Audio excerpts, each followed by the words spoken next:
네, 여러분 안녕하세요. 대구 가톨릭대학병원 정신건강의학과 최태형 교수입니다. 오늘은 관계 맺기 그리고 관계 회복으로 소소한 행복 찾기에 대해서 말씀드리도록 하겠습니다.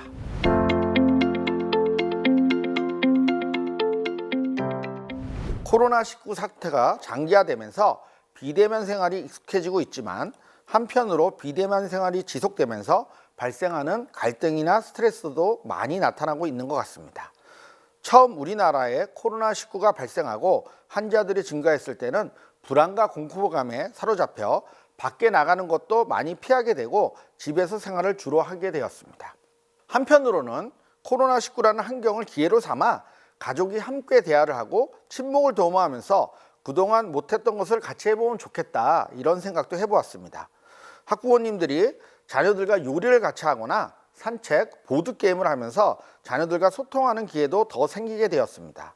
실제로 인터넷 쇼핑몰에서는 코로나 시대 이후 보드게임의 일종인 부루마블의 판매량이 많이 증가했다고 합니다. 하지만 코로나 상황이 장기화되고 있고 언제까지 지속될지 모르는 상태가 되고 있습니다.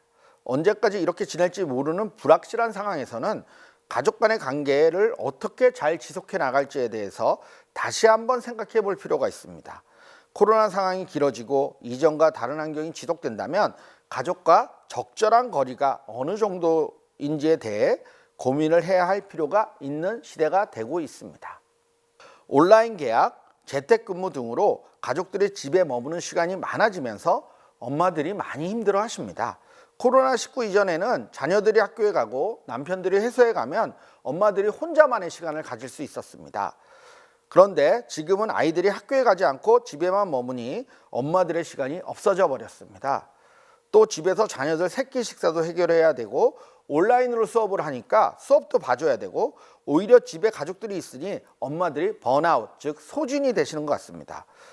아빠들도 마찬가지인데 재택근무와 육아휴직을 하시는 게 쉽지도 않기도 하고 집에서는 가족들 눈치가 보이기도 합니다. 또 자녀들은 자녀들대로 학교에서 밖에서 친구들과 놀고 싶은데 집에서 생활하니 답답하기도 하고 집에만 있으니 엄마의 잔소리는 늘어만 가고 자녀들도 자녀들대로 큰 스트레스를 받고 있습니다.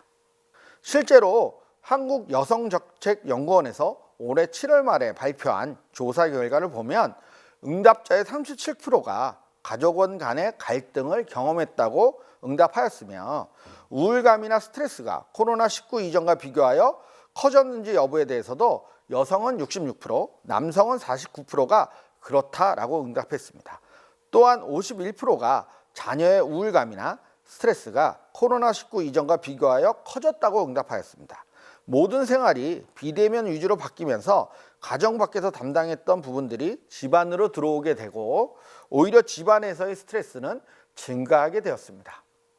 이렇게 가족들 간의 물리적 거리는 좁아졌지만 서로가 잘 알지 못하는 단점들이 보이고 스트레스를 받다 보니 감정이 격해져서 서로에게 상처 주는 말들을 하게 되는 등 마음의 거리는 물리적 거리만큼 가까워지지 못하고 있습니다.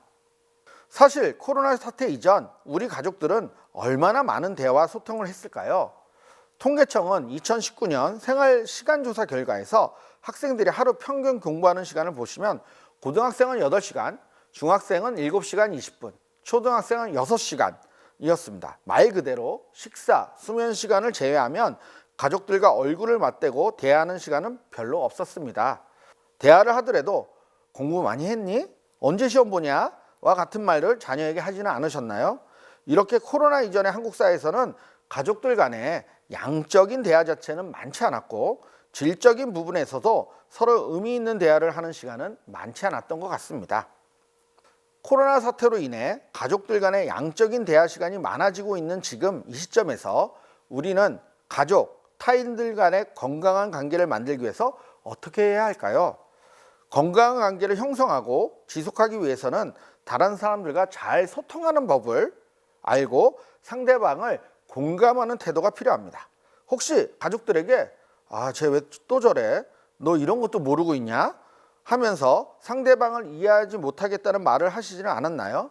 명령하는 어투와 잔소리로 자녀들 간의 대화가 단절되지는 않으셨는지 모르겠습니다. 초록우산 어린이재단에서 시행한 조사에 따르면 부모님의 55%가 아동 청소년은 아직 어려서 결정 능력이 부족해 어른의 생각을 따라야 한다라고 생각하는 것으로 나타났습니다. 하지만 자녀들도 자기 결정권과 표현의 권리가 있는 주체입니다. 자녀, 남편, 부인이 어떤 말과 행동을 했을 때 나와 생각이 다르고 그리고 다르다고 해서 틀린 것이 아님을 인정하고 수용하는 것에서부터 공감은 시작됩니다. 다르다는 것은 틀린 것이 아님을 꼭 기억해 주시기 바랍니다. 대화를 할 때도 요령과 기술이 필요합니다.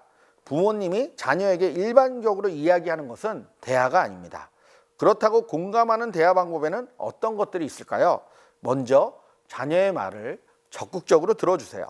아이가 엄마, 친구가 나한테 뭐라고 해서 기분 나빠 라고 했을 때 엄마가 자녀의 얼굴을 보지 않고 다른 일을 하면서 그래 하고 반응한다면 자녀는 어떻게 생각할까요? 엄마가 내 말을 들어주지 않는다고 생각합니다. 자녀의 말을 들을 때 자녀를 보면서 고개를 끄덕인다든지 하는 비언어적 표현을 함께 사용하며 그래 우리 태영이가 기분이 나빴겠구나 라며 자녀의 이야기를 있는 그대로 보고 듣는 거울식 반영법을 활용하는 것이 좋습니다. 이때 명심하셔야 할 것은 기계적인 태도가 아니라 자녀의 입장이 되어 마치 그런 생활을 겪어본 느낌으로 공감을 하셔야 한다는 점입니다. 부모님은 자녀의 나이대에 어땠는지를 생각하고 자녀와 또래 친구가 되어 공감해 주세요. 부모의 따뜻한 공감을 느끼는 순간 꽁꽁 닫혔던 아이의 마음도 열릴 수 있습니다. 또한 앞서 말씀드린 감정 코칭 단계를 활용하시는 것도 하나의 방법입니다. 자녀들과 있다 보면 당연히 화가 나실 수 있는데요. 화가 나는 상황이지만 정말로 화를 내시면 자녀들과의 관계 형성에 도움이 전혀 되지 않습니다. 그렇다고 무작정 감정을 억제하기만 하면 의지력이 고갈되고 내가 가진 부정적 감정이 더 늘어나게 되면서 나쁜 순간이 나도 모르게 튀어나오게 됩니다. 정말로 화가 많이 난다면 일단은 상대방을 피해서 심호흡을 3분 정도 하거나 산책을 해보십시오. 그러면 화가 나는 상태를 조금 안정시킬 수 있습니다.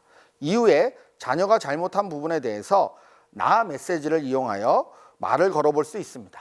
예를 들어 연락 없이 늦게 귀가한 자녀에게 바로 집에 돌아오지 않아서 전화해서 늦을 거라고 말해주지 않아서 걱정했어. 걱정이 되어서 엄마가 일도 못했어. 라고 부모의 감정과 아이의 행동이 부모에게 미치는 실제적이고 구체적인 영향을 이야기해주는 방법입니다. 마지막으로 가족들이 집안에서도 자기만의 공간이 필요하고 이 공간을 보호해줘야 할 필요가 있습니다. 즉 가족들 간의 심리적, 물리적 거리가 어느 정도 적절한지 다시 가늠해보는 기회로 삼아야겠습니다. 물리적 거리가 가까워졌다고 심리적 거리도 그만큼 억지로 가까워지려고 하면 오히려 가족들 간의 관계가 어색해질 수 있습니다.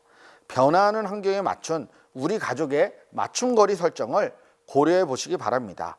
그리고 아이들도 특히 청소년의 경우에는 잘 지내고 있다면 그냥 두시기를 추천드립니다. 학교에 가고 있거나 혹은 가고 있지 않을 때 이전처럼 잘 지내고 있다면 더 잔소리하지 말고 최대한 잘 지내고 있는 지금 생활을 지지해 주시기 바랍니다. 노력하는 모습이 고맙다. 지금처럼 잘 지내줘서 너무 고맙다. 학교도 못 나가고 여러 생활에 제한이 있는데도 잘 지내서 정말 고마워 라고 격려해 주시면 좋을 것 같습니다. 이상으로 관계 맺기와 관계 회복으로 소소한 행복 찾기에 대해서 말씀드렸습니다. 경청해 주셔서 감사드립니다.